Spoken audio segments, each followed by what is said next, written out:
Court Samuel Pogisho, huku naye Susan KIHIKA akiondolewa katika nafasi ya kiranja wa wengi na nafasi yake kukabidhiwa seneta wa Murang'a Irungu Kang'ata. Hata hivyo, MURKOMEN amepinga vikali hatua hiyo na kusema kuwa utaratibu unaofaa haukufuatwa.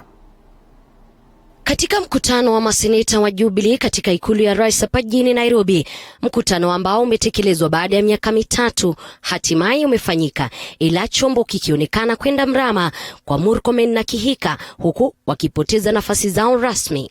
Dakika chache baada ya mkutano huo ambao maseneta wanaoegemea upande wa naibu rais Dr. William Ruto walidinda kuhudhuria, msemaji wa ikulu ya Rais Kanzedena baadaye akatuma barua kwa vyombo vya habari kuhakiki mabadiliko hayo. Kwenye mabadiliko hayo, nafasi ya kiongozi wa wengi Kipchumba MURKOMEN ilitwaliwa na seneta Samuel Pogisho, naibu wake akiwa seneta Fatuma Dulo wa Isiolo, huku nafasi ya kiranja wa wengi ya Susan KIHIKA ikitwaliwa na seneta Irungu Kang'ata, naibu wake akiwa seneta mteule Faria Ali.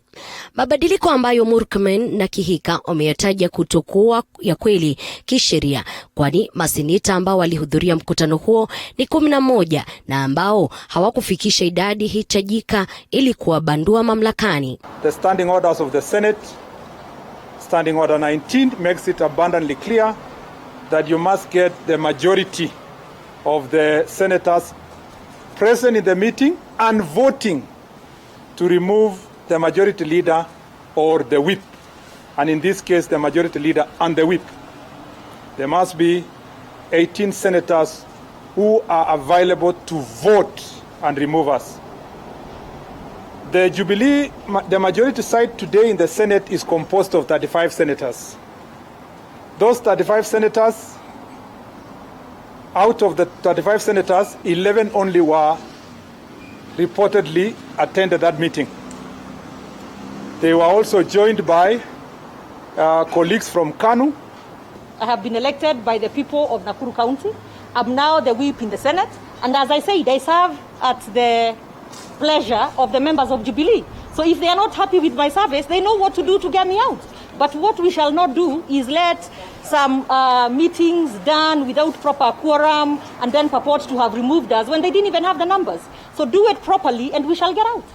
Kadhalika, MURKOMEN na KIHIKA wanasema kuwa kuondolewa kwao hakutambuliki kisheria, sasa wakimwandikia spika wa bunge la Senate Kenneth Lusaka kuhusiana na hilo.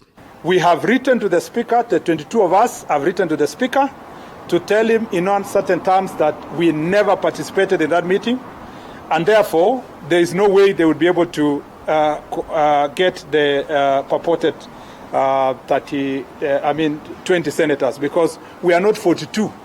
We are only, at most, even if you included KANU, we are only 38. So the most they would get after the 22 is 16. There has not been a meeting in 3 years. And second, after NEC met, there should have been a negotiating committee. That was not done. So we must stop running the party as though it is family property. We must stop running the party as a one-man show. It is a party that has organs that must be respected and whose work must be carried out properly. So that was not done. Hata hivyo, wakili na seneta Ochilo Ayako amenieleza kuwa kisheria MURKOMEN na KIHIKA hawezi kuendelea kutekeleza shughuli za chama kinyume cha matakwa ya kiongozi wa chama ambaye ni Rais Uhuru Kenyatta. Malumbano katika chama cha Jubilee yakiendelea kunoga, sasa macho yote yameelekezwa kwa spika wa bunge la Senate Kenneth Lusaka kuona kwamba hawa wawili MURKOMEN na KIHIKA watasalia au la. Elizabeth Matukio, TV47 Nairobi. Na tukisalia katika masuala ya siasa, ni kwamba mabadiliko ya uongozi katika bunge la Seneti yanaendelea kuibua hisia mbalimbali, huku seneta wa Nandi Samson Cherargei ambaye ni mwandani wa naibu wa Rais William Ruto akimtaka Rais Kenyatta kuwafuta viongozi wanaoshikilia nyadhifa kuu serikalini wanaodhaniwa kumuunga mkono naibu wa Rais mkono. Seneta Cherargei alisema hakuna haja ya mabadiliko nusu-nusu. My advice to the President Uhuru Kenyatta, if he needs to fire or relieve anybody of their position that are allied to the Deputy President, he doesn't need to do it in a piecemeal. He just need to get all friends of William Ruto in government from all the regions in the country and fire them once and for all, so that he can go back and fix this country, so that he can go back to the Big Four agenda. so that he can go back and fight the COVID pandemic, so that he can go back and fight issues of mudslide. Why doesn't he once and for all? That's my best advice. He can fire everybody, fire all of us, fire anybody that he thinks are allied to the deputy president, and just fix it. We are aware all this scheme is meant for 2022 succession politics. Let him do a list from public service, from political side parliament, combine all the friends of William Ruto from across the country, fire them once and for all, and go back to nation building. So that we stop this gerrymandering of running up and down, doing a PG of Senate, doing a PG of National Assembly, firing one person from Public Service Commission, firing another as you impending cabinet reshuffle. He should just do it once and for all and go back to fix. Because 2 years is not too long.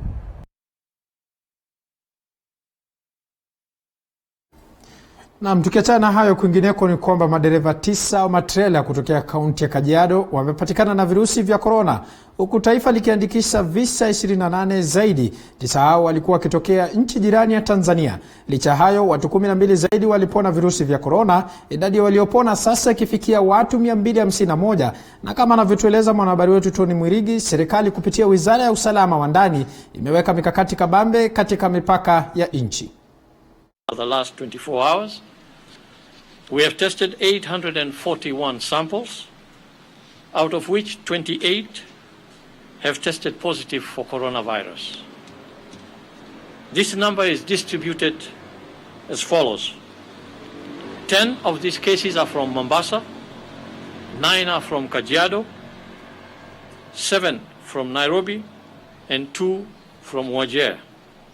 This brings to 700 the total number of those who have tested positive. Idadi ya visa vya corona ikifikia visa 700, sasa makali ya virusi hivi yanaonekana kuchukua mkondo mpya, kwani madereva 9 wa matrela waliokuwa kitokea nchi ya Tanzania wamepatikana na virusi hivyo, kati ya watu 28 walioripotiwa kuambukizwa virusi hivi chini ya saa 24 zilizopita. The 9 cases from Kajiado are all Kenyan truck drivers who are returning from Tanzania and tested at the Namanga border point. These 9 cases were positive among the other drivers that were tested. Isitoshe, watu 12 zaidi wamepona virusi vya corona na kuruhusiwa kutoka karantini.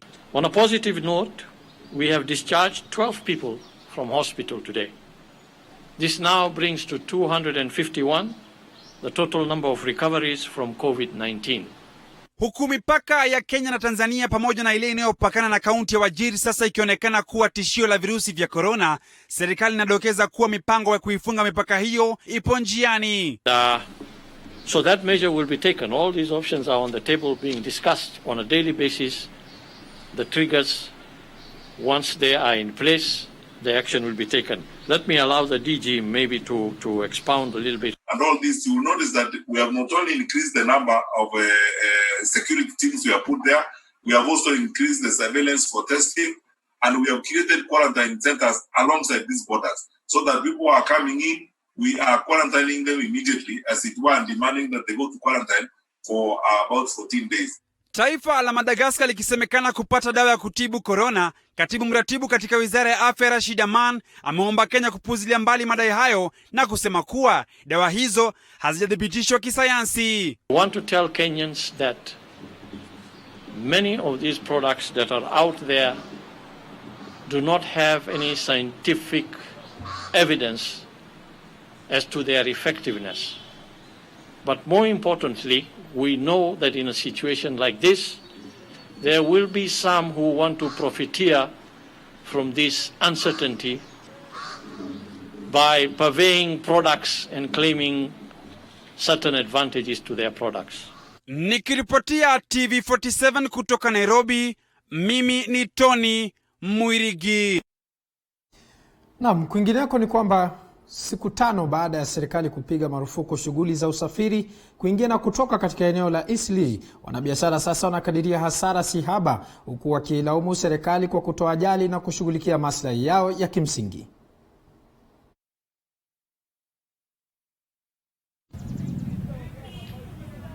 Ndio taswira unayokumbana nayo unapoingia mtaa wa Eastleigh. Mtaa ambao kwa kawaida huwa na shughuli si haba, ila kwa sasa hali ni tofauti. Polisi wamepiga kambi kila sehemu ya kuingia na kutoka. Maisha kwa wakazi hapa si kawaida tena. Jioni kukojoa ni hapo nje kwa mlango.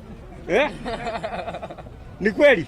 Kwa shauri ukitoa kishwa, askari diua anakonga. Kama mwingine alikonga mimi hapa mlango.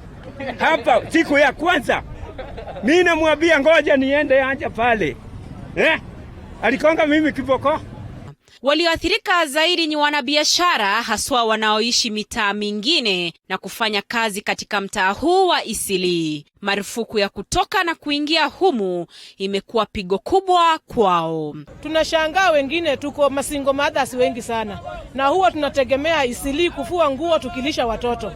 Na watu wakikuja kwa kijiji huwa wanachukua tu pesa wanasema ama msaada wanapatia wamama wa miaka 60 kwenda juu.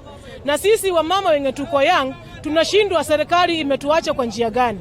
Ni hali ambayo vilevile imewaathiri vijana wanaorandaranda mitaani almaarufu chokora. Tunawapata wakitayarisha chamcha angalau wapate cha kutia kinywani, kwani tangu waliporauka hawajafanikiwa kupata chochote kutokana na kufungwa kwa mikahawa. Shida yetu asubuhi tukiamkanga atukunywi chai. Tunarogota manyama kwa mtaro, tunapika, ndio hii hadi unaweza kuona. Hii ndio chakula yenye tunakula. Hii ndio keroma. Sekta ya usafiri na hususan madereva wanaofanya kazi kwenye mtaa huu vilevile wamelalamikia upungufu wa wateja, wakisema kuwa ni kazi ambayo wameifanya kwa muda, ila kwa sasa familia zao zinataabika pakubwa. Umeamka saa 9 usiku ungangane uone vile utatoka, kwa una pesa ya kutoka kwa gate 100 ama 50, na ukiingia saa zingine kuna mvua umepigwa, saa zingine unakatazwa kuingia kwako na unawaonyesha kwako ni kule uko na kitambulizo ya kazi ya ile sako unafanya naye. Kama ni kwa maroli niko na ID ya maroli za takataka, pia unaonyesha hiyo ID lazima uingie na pesa, utaingia kama una yetu. Kama wanataka wafugulie sisi, mtu wakwenda nyumbani aende nyumbani akakae huko akakula madisi. Mafungue jia. Mtu akakula madisi, ule anabaki Nairobi, abaki Nairobi. Kwa kawaida msimu huu wa mwezi mtukufu wa Ramadhan, mtaa wa Eastleigh hufurika wachuuzi na wanunuzi. Ila taswira sasa inakinzana na hali ya kawaida, ambapo wengi wamesalia kukaa nyumbani na kusubiri uamuzi zaidi kutoka kwa serikali. Naam, tukiachana na hayo, kwingineko ni kwamba Rais Uhuru Kenyatta alitangaza kutengwa kwa shilingi milioni 100 kwa manufaa ya wasanii, wakati huu ambapo taifa limekumbwa na janga la korona. Kwa kutekeleza amri hiyo, Wizara ya Michezo na Sanaa kupitia kwa Waziri Balozi Amina Mohamed ilizindua mradi wa kupiga jeki wasanii na waimbaji. Fedha hizo zitasambazwa kwa mpango uliopewa jina Together at Home, utakaotekelezwa na idara na vitengo mbalimbali serikalini. Kufuatia amri yake Rais Uhuru Kenyatta, wasanii kote nchini watafaidika pakubwa baada ya Wizara ya Michezo na Sanaa kuzindua mradi utakaowawezesha kupata mapato kutoka kwa milioni 100 ili kujikimu kwa kuwaburudisha na kuelimisha wananchi. With the advent of the COVID-19 pandemic, the CCI sector has been critically affected due to the sudden and massive loss of revenue opportunities, especially for the more vulnerable artists. Waziri Amina Mohamed ameweza kutangaza wale ambao wataweza kunufaika na mradi huu. The persons who can access the fund for resources are classified under the following categories. 1. Sports organizations. 2. Professional sports persons. And 3. Government implementing agency. Mradi huu utatekelezwa na vitengo na idara zilizoko chini ya Idara ya Kitaifa ya Utamaduni na Turathi za Kitaifa. Vitengo na idara hizo ni kama Idara ya Utamaduni, Kituo cha Utamaduni, Makavazi ya Kitaifa, Tume ya Filamu na Tume ya Rais ya Kudumu ya Muziki. I direct the heads of departments and agencies involved in implementing the program to guarantee due diligence in the selection of projects that will be upheld. The range of programs should ensure that there is gender equity and that artists from across the 47 counties are represented, 30% of whom will be vulnerable groups and persons living with disabilities. Balozi Amina amedokeza kuwa wasanii wanatarajiwa kuzalisha sanaa ambazo zitawaelimisha wananchi kuhusiana na maambukizi ya virusi vya korona na mambo mengine. The industry will also package messaging against domestic violence and other social ills that have emerged as a result of the necessary social distancing and isolation measures that have been put in place by government. Amina amedokeza kuwa watahakikisha kuwa pesa hizo zimesambazwa kwa kiwango sawa kwa kila msanii atakayehitimu kuzipata. We are going to monitor, we are going to evaluate, and that at the end of this process we are going to prepare a report, and that report will include all the details of what happened, who consumed, who accepted, who did what, the whole story. Lida Gashomo, TV47, Nairobi.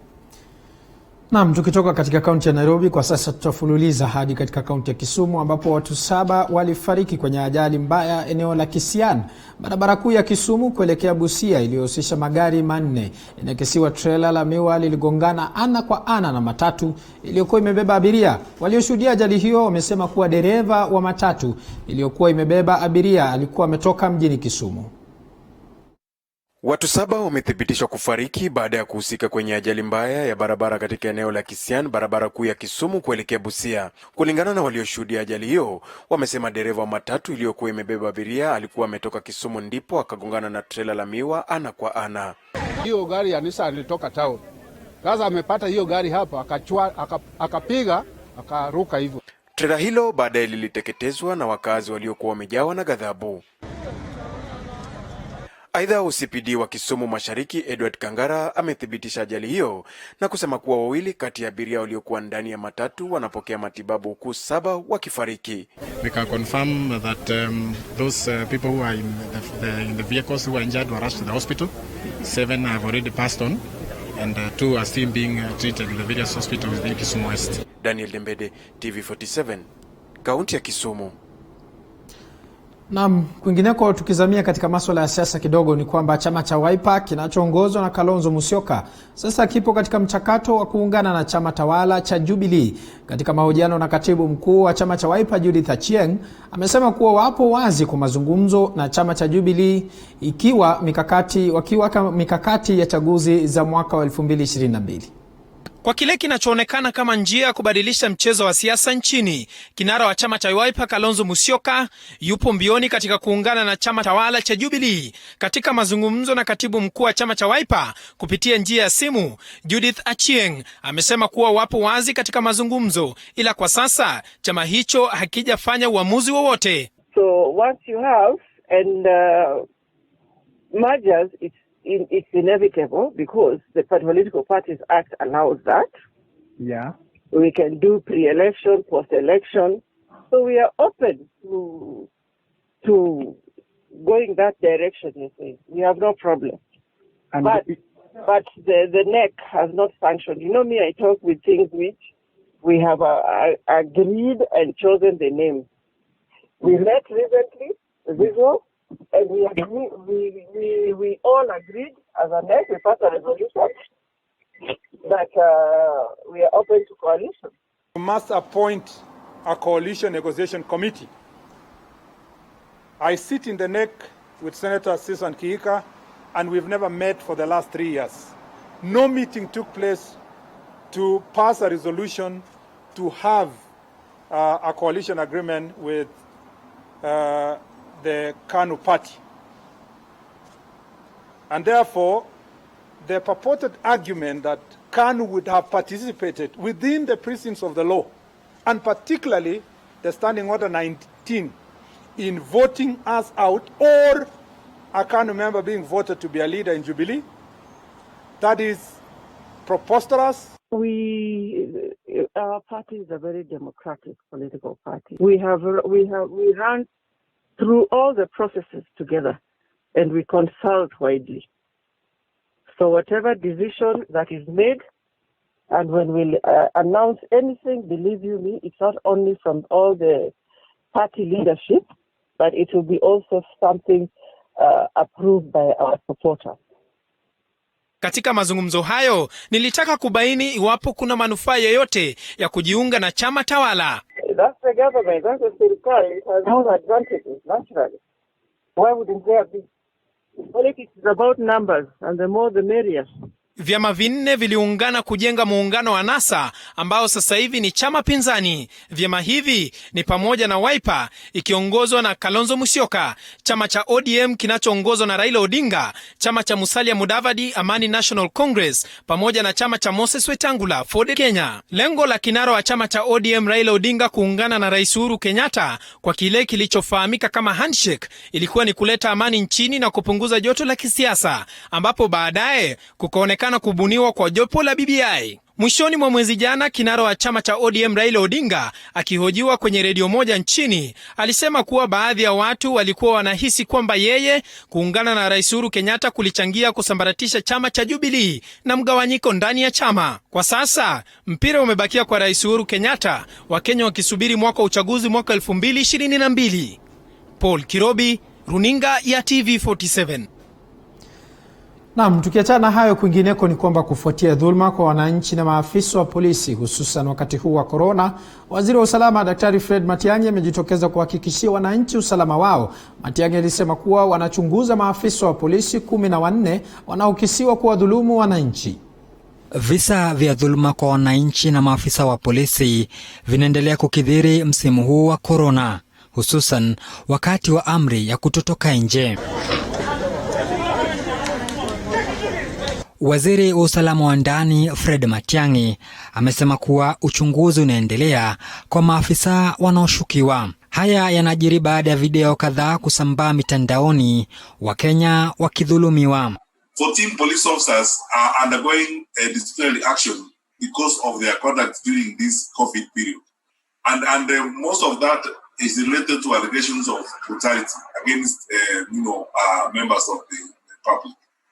There are cases of 2 police officers that we are investigating where allegations have been made in case of mishandling members of the public when they have presented information to them. Baada ya wafungwa wawili kuripotiwa kuwa na virusi vya corona katika gereza la Industrial Area jijini Nairobi, Matiang'i amesema kuwa serikali inawahamisha wafungwa wale katika uwanja wa Kasarani ili kupunguza idadi ya wafungwa wale. We have now created a center in Kasarani. We want to take all curfew violators and curfew breakers to Kasarani because Kasarani is a big place. We have built a huge facility there. And we have not told police officers in the case of Nairobi, let us use Kasarani. Kwingineko, Matiang'i amesafisha anga kuhusu mtafaruku ambao umekuwepo wa kutotoka nje katika maeneo ya Old Town na Eastleigh na kusema kuwa hamna kosa la wananchi kutoka nje. Because you cannot cease movement within. You know, when you cease movement within Old Town or within Eastleigh, essentially you're having a lockdown. And we have, as government, we have decided we are not going the lockdown way, the way of Italy or the way of the UK, because our circumstances are peculiar and they are different. Huku vita vya kinyumbani vikikithiri msimu huu wa corona, Matiang'i amesema kuwa serikali imeongeza maafisa wa polisi ili kushughulikia kesi zile. Zablon Masharia, TV47, Nairobi. Na kwingineko ni kwamba kwa muda wa wiki mbili zilizopita watu zaidi ya 10,000 wamefaidika na msaada wa vyakula katika vitongoji vya kaunti wa Singishu baada ya kupoteza ajira kwa sababu ya corona. Kampuni ya kuchimba mawe ya Siri kwa Kwari mjini Eldoret imekuwa mstari wa mbele katika kushirikiana na serikali kufikia familia zilizopitia changamoto za kiuchumi, hasa wale wanaokosa chakula.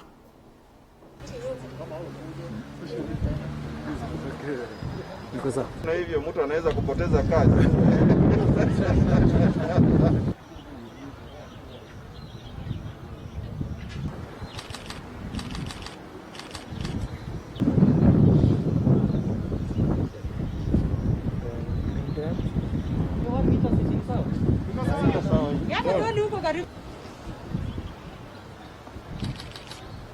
Hatuendi kibarua, hakuna mahali unaenda kibarua.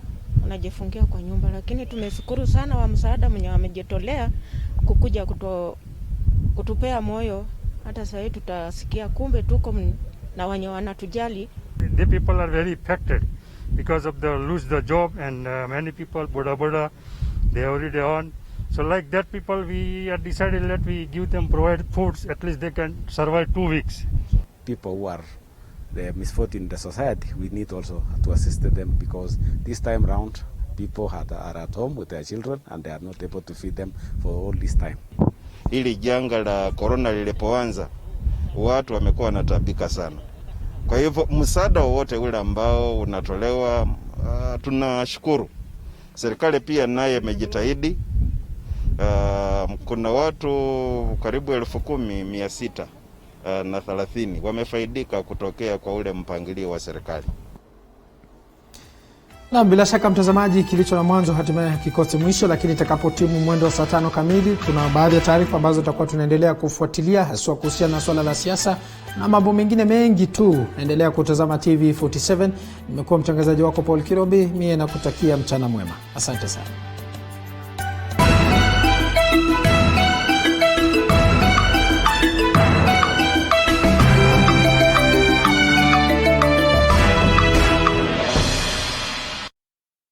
Yes, kaka.